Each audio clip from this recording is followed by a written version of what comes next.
നമസ്കാരം. ഞാൻ doctor Arun B Nair. എൻ്റെ മുൻപിൽ ഇരിക്കുന്ന കുട്ടി എൻ്റെ മുഖത്തേക്ക് നോക്കുന്നില്ല. അവൻ കുനിഞ്ഞ് മേശപ്പുറത്തേക്ക് നോക്കിയിരിക്കുകയാണ്. അവൻ്റെ അച്ഛനും അമ്മയും ചുറ്റുമുണ്ട്. അവൻ്റെ 1 വയസ്സ് പ്രായം കുറഞ്ഞ ഇളയ സഹോദരിയും ഒപ്പം ഇരിപ്പുണ്ട്. അവർ വന്നിരിക്കുന്നതിൻ്റെ ഉദ്ദേശം വളരെ വ്യക്തമാണ്. ഈ കുട്ടിക്ക് ബുദ്ധി വളർച്ച കുറവുണ്ട്. 10ാം ക്ലാസ്സിലെ പരീക്ഷ എഴുതി കഴിഞ്ഞു. ഡിസബിലിറ്റി സർട്ടിഫിക്കറ്റ് ഉണ്ട്. ബുദ്ധി വളർച്ച കുറവുള്ളതുകൊണ്ട് സ്വാഭാവികമായും ഡിസബിലിറ്റി സർട്ടിഫിക്കറ്റ് ഉള്ള കുട്ടികൾക്ക് പരീക്ഷ എഴുതി കൊടുക്കാനായിട്ട് സ്ക്രൈബിൻ്റെ സേവനം ലഭിക്കും. സ്ക്രൈബാണ് പരീക്ഷ എഴുതിയത്. ഇവനായിട്ട് യാതൊന്നും ചെയ്യാറുമില്ല, പഠിക്കാറുമില്ല, ആൾക്കാരോട് സംസാരിക്കാറുമില്ല, ഒന്നുമില്ല. മാതാപിതാക്കൾ വന്നതിൻ്റെ ലക്ഷ്യം വേറെ ഒന്നുമല്ല.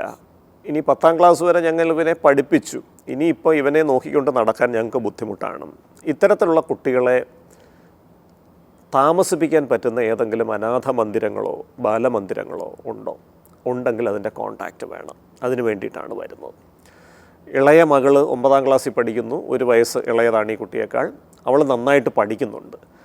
അവളുടെ പഠിത്തത്തിൽ ഞങ്ങൾക്ക് ശ്രദ്ധ കേന്ദ്രീകരിക്കണം.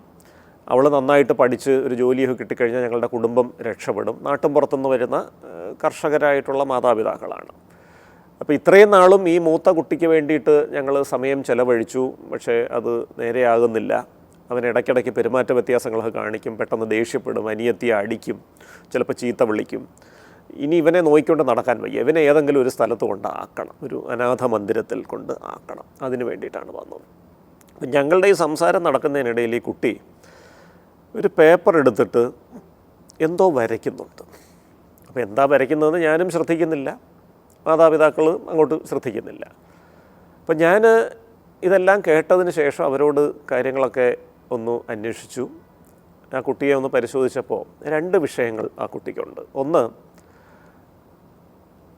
മെൻ്റൽ റിട്ടാർഡേഷൻ അല്ലെങ്കിൽ ബുദ്ധി വളർച്ചക്കുറവ്. അതൊരു സാമാന്യ തീവ്രതയുള്ളൊരു ബുദ്ധി വളർച്ചക്കുറവ് ആ കുട്ടിക്കുണ്ടെന്ന് പറയാം. 2, തീവ്രമായിട്ടുള്ള ഓട്ടിസം.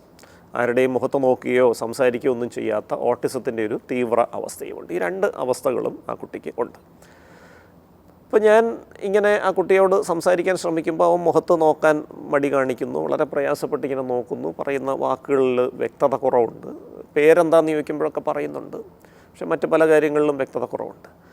എന്തായാലും അതിന് ശേഷം അവൻ ഈ വരച്ചുകൊണ്ടിരുന്ന പേപ്പർ എൻ്റെ നേരെ ഇങ്ങനെയൊന്ന് നീക്കി. ഞാൻ ആ പേപ്പർ എടുത്ത് നോക്കിയപ്പോഴത്തേക്കൊണ്ട് ആ കുട്ടി എൻ്റെ പടം വരച്ചിരിക്കുകയാണ്. ഞാൻ അവിടെ ഇരുന്ന് സംസാരിച്ചപ്പോൾ ഒരു പ്രത്യേക ആക്ഷനും കാണിച്ച് പ്രത്യേക മുഖഭാവത്തോട് പറയുന്ന ആ ചിത്രം ആ കുട്ടി ഒരു പേന കൊണ്ടങ്ങ് വരച്ചിരിക്കുകയാണ്. ആ കുട്ടിയുടെ മുഖത്ത് യാതൊരു എക്സ്പ്രഷനും ഇല്ല, മുഖത്ത് യാതൊരു ഭാവവും വരുന്നില്ല. പക്ഷേ അവൻ വരച്ച പടത്തിൽ വളരെ മികച്ച ഭാവങ്ങളോടുകൂടിയുള്ളൊരു പടമാണ്. ഇങ്ങനെ വരയ്ക്കണമെന്നുണ്ടെങ്കിൽ അത് അസാമാന്യമായിട്ടുള്ളൊരു പ്രതിഭയുണ്ടെങ്കിലേ പറ്റുകയുള്ളൂ. കാരണം മുഖത്തെ ആ ഒരു ഭാവം വരെ കൃത്യമായിട്ട് ഒപ്പിയെടുത്ത് അവൻ നമ്മുടെ മുഖത്തേക്ക് നോക്കുന്ന പോലെ ഇങ്ങനെ ഒന്ന് പാളി നോക്കുന്നേ ഉള്ളൂ. ബാക്കി കൂടുതൽ സമയം ഈ താഴേക്ക് ഇങ്ങനെ നോക്കിയാണ് ഇരിക്കുന്നത്. അസാമാന്യമായിട്ടുള്ളൊരു കഴിവുള്ളൊരു കുട്ടിയാണ് എന്നെനിക്ക് മനസ്സിലായി. അപ്പോൾ ഈ ഓട്ടിസം ഉള്ള കുട്ടികളിൽ ഒരു 10% കുട്ടികൾക്ക് ഏതെങ്കിലുമൊക്കെ മേഖലകളിൽ അസാമാന്യമായിട്ടുള്ളൊരു പ്രതിഭ ഉണ്ടാവാനുള്ള സാധ്യതയുണ്ട്. ഒരുപക്ഷെ പാട്ട് പാടുന്നതിലായിരിക്കാം, കണക്ക് കൂട്ടുന്നതിലായിരിക്കാം, അല്ലെങ്കിൽ ഈ പറഞ്ഞ പോലെ പടം വരയ്ക്കുന്നതിലായിരിക്കാം, സംഗീതത്തിലായിരിക്കാം.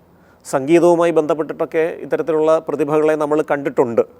സംഗീതം പഠിക്കാതെ തന്നെ കേൾക്കുന്ന ഏത് പാട്ടും അതിൻ്റെ എല്ലാ ഭാവങ്ങളോടും സംഗതികളോടും കൂടി ഒപ്പിയെടുത്ത് പാടി പ്രഗത്ഭരായ സംഗീതജ്ഞരെ പോലും അതിശയിപ്പിച്ച് വാട്ട് എ പെർഫെക്ഷൻ എന്നൊക്കെ പറയിച്ച ധാരാളം ആളുകളെ നമ്മൾ കണ്ടിട്ടുണ്ട്. നമ്മുടെ ദൃശ്യമാധ്യമ ചരിത്രത്തിൽ തന്നെ അത്തരം വ്യക്തികളുണ്ടായിട്ടുണ്ട്. അതേപോലെയുള്ള ഒരു കുട്ടിയായിട്ടാണ് എനിക്ക് ഇത് തോന്നിയത്. ഇവൻ്റെ കഴിവ് ഏറ്റവും ശക്തമായിട്ടുള്ളത് ചിത്രരചനയിലാണ് എന്നുള്ളതാണ്.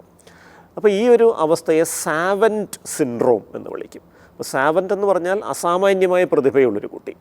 അപ്പോൾ ഇവിടെ ഈ കുട്ടിക്ക് ആ ചിത്രകല എന്ന മേഖലയിൽ അസാമാന്യമായ പ്രതിഭയുണ്ട്. പക്ഷേ അവൻ്റെ മറ്റ് പരിമിതികൾ, സംസാരിക്കുന്നില്ല, ആശയവിനിമയത്തിൻ്റെ ബുദ്ധിമുട്ടുകൾ, ഇത്തരം പ്രശ്നങ്ങളൊക്കെ അതിനെ പുറകോട്ടടിക്കുകയും ചെയ്യുന്നു. എനിക്ക് ചെയ്യാനായിട്ട് പറ്റിയ ഒരു കാര്യമായിട്ട് എനിക്ക് തോന്നിയത്, എൻ്റെ ഒരു പഴയ സുഹൃത്ത് ഈ ഗ്രാഫിക്സ്, ആനിമേഷൻ, ഇത്തരം സംഗതികളൊക്കെ ട്രെയിൻ ചെയ്യുന്ന ഒരാളുണ്ട്. ഞാൻ അദ്ദേഹത്തെ ഒന്ന് വിളിച്ചിട്ട് പറഞ്ഞു, എൻ്റെ മുമ്പിൽ ഒരു കുട്ടി ഇരിക്കുന്നുണ്ട്, ഇങ്ങനെ അതിമനോഹരമായിട്ട് ചിത്രം വരയ്ക്കുന്നുണ്ട്. ഒരുപക്ഷെ നിനക്ക് പരിശീലിപ്പിക്കാൻ പറ്റിയ ഒരാളായിരിക്കും എന്ന് തോന്നുന്നു. പക്ഷേ കുഴപ്പം, ഓട്ടിസം ഉള്ള കുട്ടിയാണ്. നമ്മൾ പറയുന്ന സമയത്തൊന്നും അവൻ കാര്യങ്ങൾ ചെയ്യണമെന്നില്ല. ഒന്ന് സഹായിക്കാമോ എന്ന് ചോദിച്ചു. ആ വെല്ലുവിളി എൻ്റെ ആ സുഹൃത്ത് ഏറ്റെടുക്കുകയാണ്. അപ്പോൾ ആ സുഹൃത്തിൻ്റെ ഈ ട്രെയിനിങ് സെൻറ്ററിൽ ഈ കുട്ടിയെ പിറ്റേ ദിവസം തൊട്ട് കൊണ്ടുചെല്ലുന്നു. അപ്പോൾ ഈ ഓട്ടിസം ഉള്ള ആളുകൾക്കൊരു പ്രശ്നമുണ്ട്. നമ്മൾ രാവിലെ 10 മണി തൊട്ട് 11 മണി വരെ ജോലി ചെയ്യണമെന്ന് പറഞ്ഞാൽ അവർ ചെയ്യില്ല. അവർക്ക് മൂടുള്ളപ്പോൾ മാത്രം, അവർക്ക് തോന്നുമ്പോൾ മാത്രമേ ചെയ്യൂ. അപ്പോൾ ഈ ഫ്ലെക്സിബിളായ രീതിയിൽ നമ്മൾ അവരോട് പെരുമാറേണ്ടി വരും. ഈ പരിശീലകൻ അങ്ങൊരു നല്ല കാര്യം ചെയ്തു. ആ പരിശീലകനെ കൊണ്ട് ഞാൻ ഇവരുടെ സവിശേഷതകളൊക്കെ വിശദമായിട്ട് സംസാരിച്ചിരുന്നു. അദ്ദേഹത്തിൻ്റെ കാര്യം മനസ്സിലായി. 10 മണിക്ക് രാവിലെ മാതാപിതാക്കൾ അവനെ അവിടെ കൊണ്ടുവിടും. അവനവിടെ ഇരിക്കും. അവൻ കുറേ നേരമൊക്കെ അങ്ങോട്ടും ഇങ്ങോട്ടും നടക്കും, ബാക്കിയുള്ളവർ ചെയ്യുന്നത് നോക്കിക്കൊണ്ടിരിക്കും. കുറേ കഴിഞ്ഞ് അവനൊരു മൂഡ് വരുമ്പോൾ, അവൻ താല്പര്യം കാണുമ്പോൾ അവനെ ഇദ്ദേഹം പരിശീലിപ്പിക്കും. ഒരു മണിക്കൂർ നേരമൊക്കെ ഒരു ദിവസം അയാൾ ചെയ്യുകയുള്ളൂ. പക്ഷേ ക്രമേണ വളരെ മികച്ച രീതിയിലുള്ള കാര്യങ്ങൾ അവൻ ചെയ്യാനായിട്ട് തുടങ്ങി. ഒരു 3 വർഷത്തെ പരിശീലനത്തിന് ശേഷം ഈ കുട്ടിക്ക് വളരെ അസാമാന്യമായിട്ടുള്ള ചില ആർട്ട് വർക്കുകളൊക്കെ കമ്പ്യൂട്ടറിലും മറ്റുമൊക്കെ അവൻ പ്രൊഡ്യൂസ് ചെയ്യാനായിട്ട് തുടങ്ങി. അപ്പോൾ എൻ്റെ ഈ സുഹൃത്തായിട്ടുള്ള ഈ ഗ്രാഫിക് ഡിസൈനർ മുഖാന്തരം തന്നെ ബാംഗ്ലൂരുള്ളൊരു പരസ്യ ഡിസൈനിങ് ഏജൻസിയിൽ ഈ കുട്ടിക്ക് ജോലി കിട്ടുകയാണ്. ഇന്ന് മാസം 1.5 ലക്ഷം രൂപ ശമ്പളമുള്ള ഒരു ഡിസൈനിങ് ജോലി ഈ കുട്ടി ചെയ്യുകയാണ്. നാട്ടിൻപുറത്ത് കഴിഞ്ഞിരുന്ന അച്ഛനും അമ്മയും, ഇവനെ കൊണ്ട് ഏതെങ്കിലും അനാഥാലയത്തിൽ കൊണ്ട് ഉപേക്ഷിച്ചാൽ മതി എന്ന് കരുതിയിരുന്ന അച്ഛനും അമ്മയും ഇന്നിപ്പോൾ അവൻ്റെ ഒപ്പം ബാംഗ്ലൂർ താമസിക്കുകയാണ്. ആ പരസ്യ കമ്പനി അവർക്കൊരു ഫ്ലാറ്റ് എടുത്ത് കൊടുത്തിട്ടുണ്ട്. അവൻ്റെ ഇളയ സഹോദരി ഇപ്പോൾ ബാംഗ്ലൂരിൽ കോളേജിൽ അഡ്മിഷൻ കിട്ടി, അവിടെ പഠിക്കുകയാണ്. വളരെ ഉന്നതമായ നിലയിൽ അവൻ്റെ സാമ്പത്തിക സാമൂഹ്യ നിലയൊക്കെ മാറി എന്നുള്ളതാണ്. ഇപ്പോഴും പ്രശ്നങ്ങളുണ്ട്.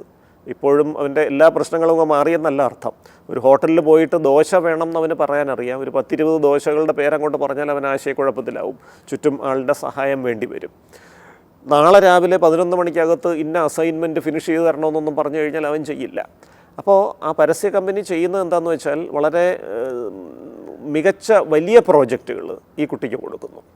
അവൻ അവൻ്റെ സമയമെടുത്ത് കാര്യങ്ങൾ ചെയ്യുന്നു. പക്ഷേ അവൻ ചെയ്തു കൊടുക്കുന്ന വർക്ക് അസാമാന്യമായ സംഗതികളാണ്.